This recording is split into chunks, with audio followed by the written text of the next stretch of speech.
mentioned the Port of Oakland coming up with a short-term measure to ease, to alleviate some of the pressure on the agriculture exporters. Is there a long-term plan to help ease some of those same pressures on the ag industry? Yeah, it's a great question. Many people focus on the import of goods to the U.S., which is important. Exporting goods of all kinds, including agricultural projects, is every bit as important. The Port of Oakland partnership that we have is focused on both the short term and the long term. In the short term, making sure that agricultural exports that go out in containers are not disadvantaged by the global dislocations in supply chains.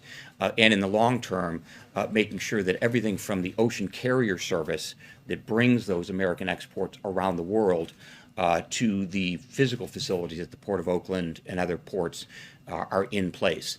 Again, it's a great example of where the bipartisan infrastructure law can help build the infrastructure that we need today rather than relying on yesterday's infrastructure. Ebony, I'll be the last one. Thank you. We'll invite you back. Thank you for taking my question. Very quickly, the American Trucking Association has said that there's about 80,000 truckers, shortage of truckers. And so how is that feeding into this disruption, and what is the administration doing to kind of compound those effects of the shortage of truckers?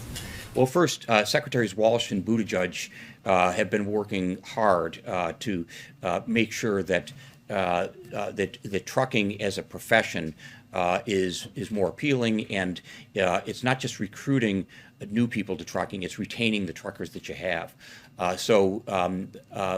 Whether it's internship programs where you don't have to pay for the training to become a trucker, which make it more appealing, or quality of life, quality of job life issues where people are more interested in staying in the profession. Those are some of the ways that it can be done. At the risk of stating the obvious, the private sector has an important part to play here as well in terms of pay and working conditions. Thank you so much.